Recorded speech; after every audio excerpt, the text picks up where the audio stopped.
다 찾으시기 바랍니다. 다 찾으셨으면 우리 함께 합독하도록 하겠습니다. 시작.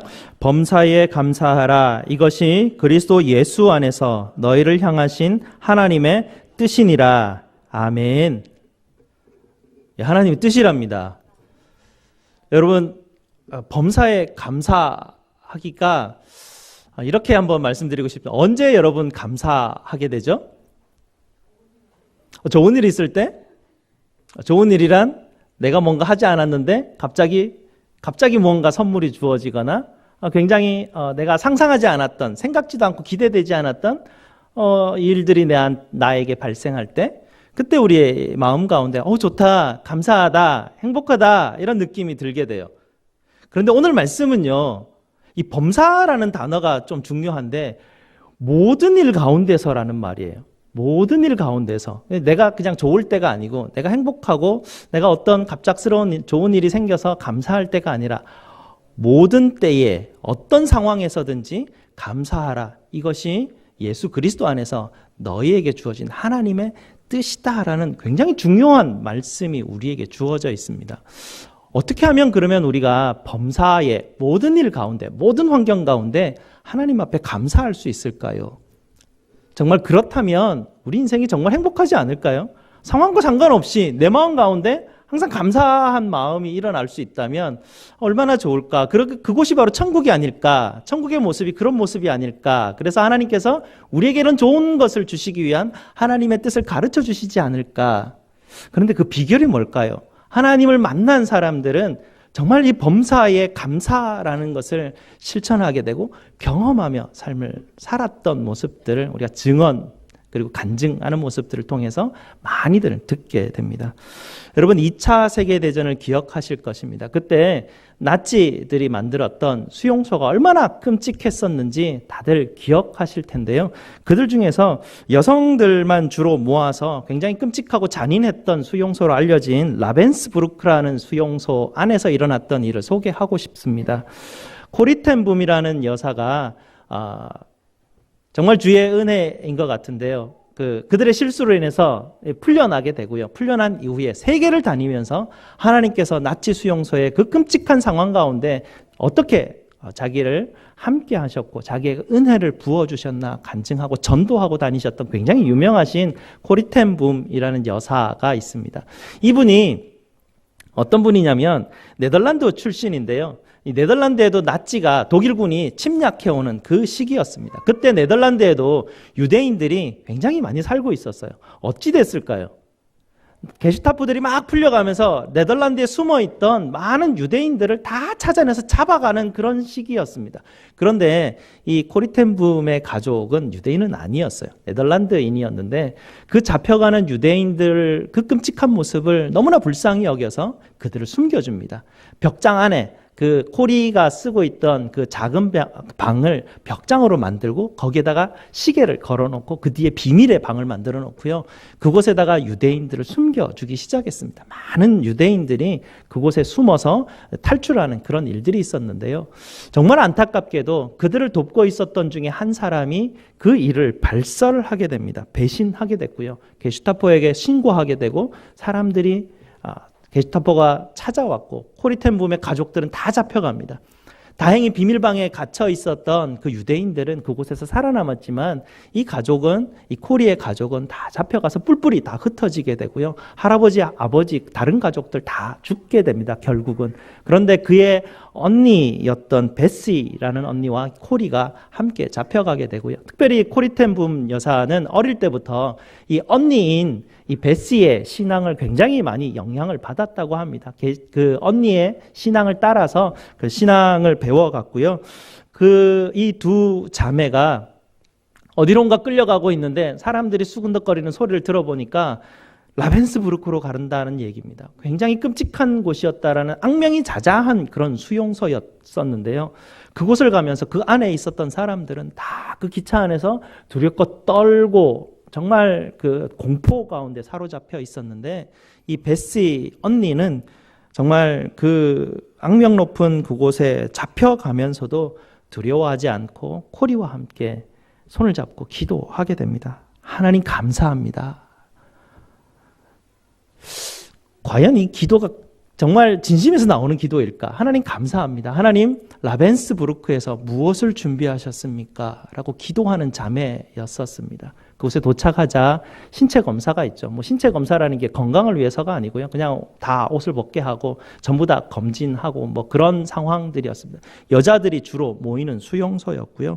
그곳에서 어떻게 하면 뭐 옷을 다 뺏긴 상황에서 성경을 가져갔었는데 정말 숨기고 계속해서 보관해왔던 작은 성경이 있었는데 코리가 하나님 앞에 하나님 이 성경만큼은 빼앗기지 않도록 주님 지켜주세요 하고 했는데 어느 순간인가 정말 주께서 도우셨는지 성경만은 지킬 수 있었다고 합니다. 그래서 그 성경을 가지고 그 언니와 함께 너무나 기뻐하였지만 정말 상상을 초월하는 그 고통스러운 수용소 생활은 시작되었습니다. 그러나 날마다 그 두 자매가 함께 묵상하고 읽은 그 성경은 정말 그 자매에게 힘이 되었다고 합니다. 정말 너무나 소중한 말씀 한마디 한마디였고요. 말씀 하나를 정말 먹듯이 먹었다고 그렇게 표현하고 있습니다. 그렇게 말씀을 읽다가 오늘 말씀인 데살로니가전서 5장 18절 말씀에 다가와서 범사에 감사하라는 말씀이 그들의 마음 가운데 꽂혀서 아, 이것이 하나님의 뜻이구나. 우리가 어떤 상황과 환경에도 불구하고 하나님 앞에 감사하는 것이 하나님의 뜻이구나 라는 이 말씀이 그 자매에게 박혀서 정말 어떤 상황이든지 그런 끔찍한 상황에 있든지 계속 감사함으로 하나님 앞에 기도하면서 그 수용소 생활을 하였다고 합니다. 그런데 이 두 자매가 그 수용소에서 좀 다른 방으로 옮기는 일이 있었습니다. 다른 방으로 가보니까요. 지금까지 있었던 곳에서 최악의 장소로 옮겨갔던 것입니다. 너무나 비참한 곳이었고요. 그곳에는 비참하다 못해 벼루기가 너무 많아가지고 정말 벼룩에 뜯겨가지고 너무 고통스러운 시간들을 보내고 있었다고 합니다. 그러니까 어떻겠습니까? 여자분들 모인 곳이니까 머리를 서로 다 잘라줄 수밖에 없었고 그냥 끔찍한 상황 가운데 있었습니다. 그러나 그 두 자매의 마음 가운데는 범사에 감사하라는 마음의 그 말씀이 남아 있었고요. 언니 그 베시는 하나님 앞에 하나님 우리에게 벼룩을 주신 것을 감사합니다라고 또 기도하는 것이에요. 이 코리는 도저히 감당할 수 없었어요.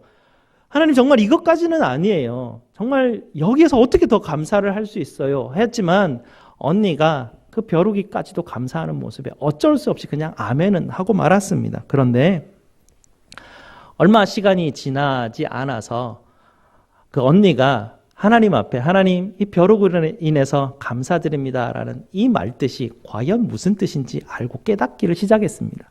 왜냐하면 그곳에 간수도 군인들도 찾아오지 않았거든요. 왜냐하면 벼룩이 옮기기 때문에 그 근처도 안 왔다고 합니다. 그러니까 그곳에 일단 들어가 버리면 밖에 나가서 11시간 하루 종일 일할 때는 간수들과 함께 있으면서 고통을 당하지만 그 감방으로 돌아와서 그곳에서 성경을 읽을 수 있었고요.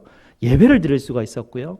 또 하루 종일 피곤했던 그 여인들 그 수용소에서 서로 마사지도 해주고 서로 함께 위로해주는 그러면서 서로의 아픔들을 나누는 천국의 교제권이 그 감방에서 일어났다고 해요. 그래서 이 벼루기가 그들에게 준 은혜가 얼마나 큰지 그것을 코리가 결국은 깨달았다고 합니다. 그 모든 이 은혜를 누리는 것이 바로 벼룩으로 말미암았다고 하는데요. 사실은 지난 여름을 지나면서도 제 양다리에 벼룩이 몇 번 물렸는 것 가지고도 참으로 힘든 시간들이고 귀찮고 이런 어떤 부분들인데 온몸이 그렇게 당했다고 하면 과연 이런 상황 가운데 감사할 수 있을까? 어떻게 이 두 자매는 그 끔찍한 곳에서조차도 아니 그 벼룩이까지도 감사의 제목에 들어갈 수 있었을까? 그런 상황 가운데 어떻게 천국의 삶이라는 것이 그들 마음 가운데 자리하고 있었을까? 이게 비결인 것 같아요. 범사에 감사하라는 비결. 그 자매는 어떻게 해서 이것을 가지고 있었을까라는 것을 볼 때 제가 보니까 이 두 자매에게는 신비한 눈이 있었어요. 남들이 보지 못하는 신비한 눈. 아무리 힘들고 어려운 고통 가운데서도 그 현실을 넘어선 하나님의 놀라운 은혜가 그들 눈앞에 펼쳐지는 그 모습들이 항상 눈앞에 보였던 신비한 눈을 그 두 자매는 가지고 있었습니다. 그래서 그들은 현실 너머에서 다가오는 하나님의 뜻들을 발견하고 감사할 수 있었습니다. 여러분 엘리사 사건을 혹시 아십니까? 엘리사 때에 옆 나라에 큰 나라가 있었어요. 아람이라는 나라인데요. 굉장히 대군을 이끌고 옵니다. 엘리사를 잡기 위해서 성을 그냥 다 포위를 해버려요. 아침에 일어나서 그 사환이 보니까 성이 완전히 포위가 되어 있었습니다. 뭐 요즘 여러분 남한산성이라는 영화를 보셨는지 모르겠지만 완전히 꼼짝도 못하게 그냥 갇혀버렸어요. 뭐 죽을 날만 기다리는 그런 상황이죠. 그런 상황 가운데 있는데 이 상황은 두렵고 떨린 가운데 있었지만 엘리사는 그렇지 않았습니다. 엘리사는 그가 사환이 보지 못하는 신비한 것을 보는 눈을 가지고 있었기 때문에 그렇습니다. 그래서 엘리사는 하나님을 향해서 사환을 위해 기도를 하는데 이렇게 기도합니다. 하나님 원하건대 그의 눈을 열어서 보게 하시옵소서라고 기도합니다. 그제서야 사환의 눈이 열리는데요.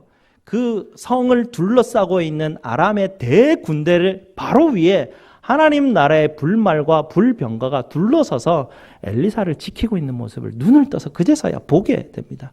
그래서 우리가 이 땅 가운데 삶을 살아갈 때 하나님께서 하나님의 뜻으로 말미암아서 범사에 감사하라라고 명령하셨다라는 것은 하나님께서 우리에게 부으신 은혜가 있는데 그 은혜를 볼 수만 있다면 우리는 현실의 상황과 환경에 상관없이 우리는 하나님께서 보내주신 불말과 불병거를 보게 되고요.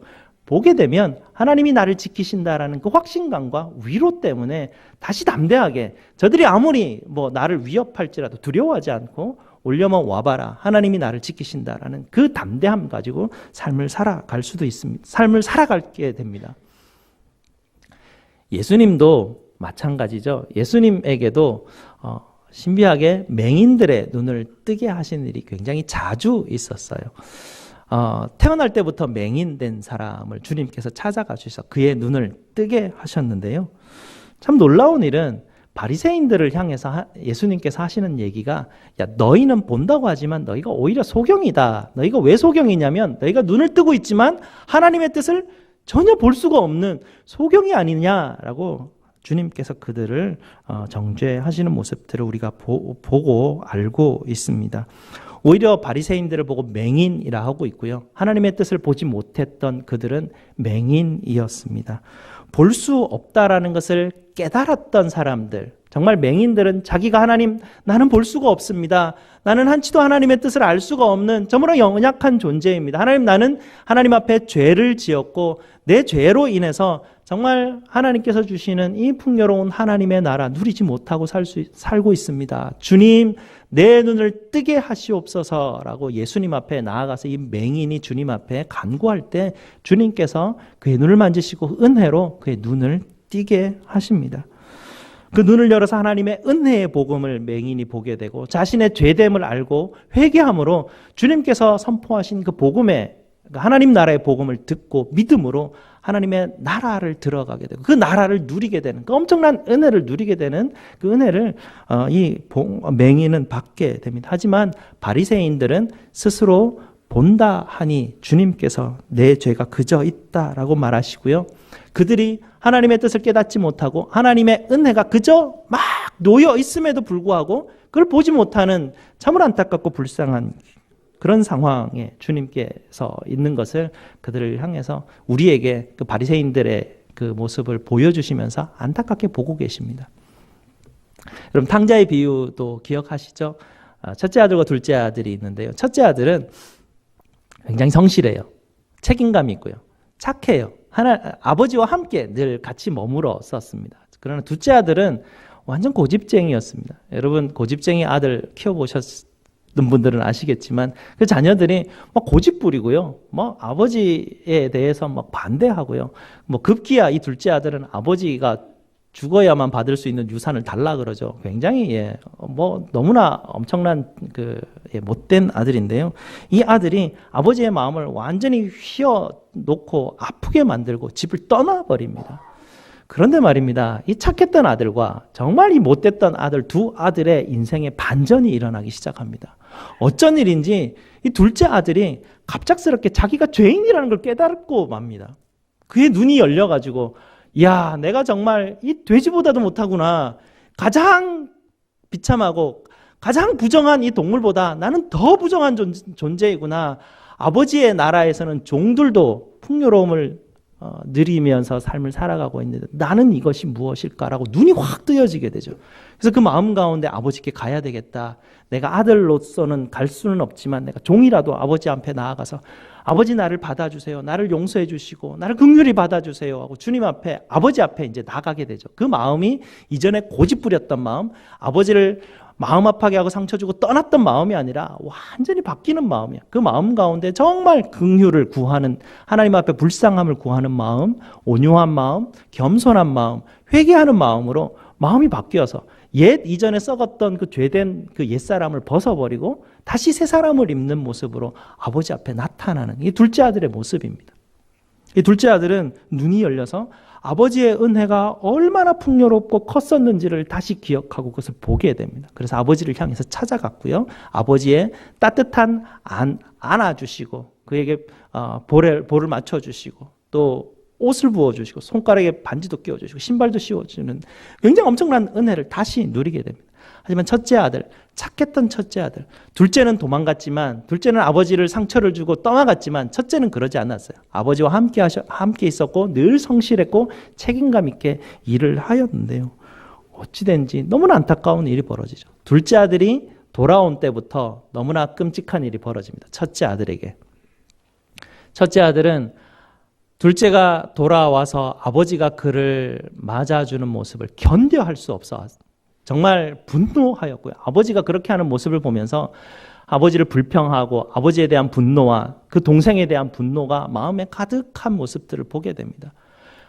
아버지와 항상 함께 있었거든요. 아버지의 은혜가 첫째 아들에게 항상 함께 있었거든요. 하지만 첫째 아들은 그 눈이 닫혀서 아버지의 은혜를 볼 수가 없었습니다. 아버지를 향해서 불평하는 마음으로 집 밖에서 시위하고 있었습니다. 첫째 아들은 집 안에 들어가지 않았어요. 집안에 늘 있었던 첫째 아들은 갑작스럽게 그 은혜를 보지 못하고 집 밖에서 아버지를 향해서 시위하는 아들로 바뀌어 버렸습니다. 이렇게 우리가 하나님의 은혜가 우리 앞에 있음에도 불구하고 내 눈이 가려져서 하나님의 은혜를 볼 수 없을 때 우리는 범사에 감사할 수가 없습니다. 내가 원하는 것, 내가 좋아하는 것, 내가 생각하는 것대로 움직일 때만 감사라는 것들이 내게 조금은 찾아올 수 있을지는 모르겠지만 내 눈이 정말 이 신비한 하나님께서 주시는 은혜의 눈이 떠지지 않으면 하나님의 뜻인 이 범사에 감사하라는 이 말씀은 우리의 말씀이 아니게 됩니다. 여러분, 우리가 삶을 살아가다 보면 첫째 아들로서 둘째 아들과 같이 나를 정말 고통스럽고 힘들게 하는 존재들이 우리 주변에 있습니다. 여러분에게 둘째 아들은 어떤 사람입니까? 머릿속에 떠오르는 사람이 혹시 있지는 않습니까? 여러분에게 벼룩과 수용소는 어느 곳입니까? 여러분이 삶을 살아가고 있는 곳에서 여러분을 정말 옥죄고 정말 고통스럽게 만드는 환경은 어디입니까? 그러나 주님께서 여러분에게 은혜의 눈을 주신다면 여러분에게 허락되어진 그 둘째 아들과 여러분을 마음을 막 휘어짜고 너무 힘들게 하는 그 어떤 한 사람과 또 여러분의 환경 가운데 힘들게 하는 벼룩과 수용소는 오히려 여러분의 눈을 뜨게 만드는 여러분에게 하나님께서 부어주시는 그 놀라운 은혜의 그 선물을 볼 수 있는 눈을 뜨게 하는 절호의 찬스라는 것입니다. 그래서 하나님께서 이런 상황들을 내게 주실 때 여러분께서 하실 일은 첫째 아들과 같은 불평이 아니고 하나님 앞에 기도하는 것은 이 코리 자매와 같은 기도입니다.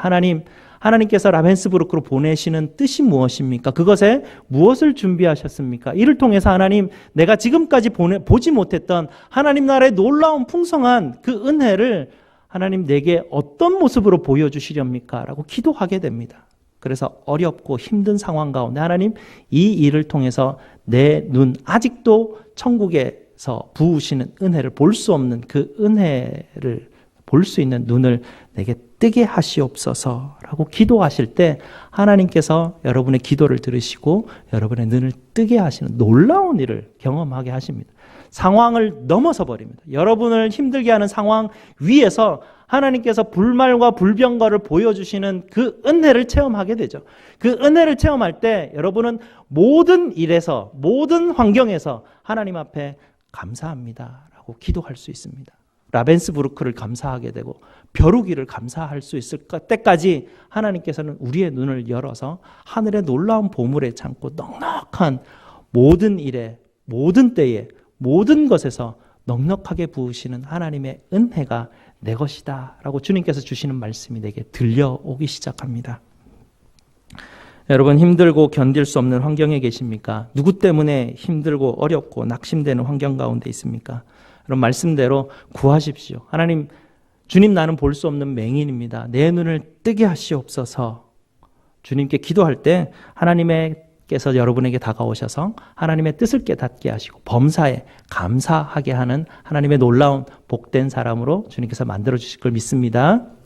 여러분이 신비한 눈을 떠서 볼 수 있는 여러분 되시기를 주님의 이름으로 축복드립니다. 기도하시겠습니다. 아버지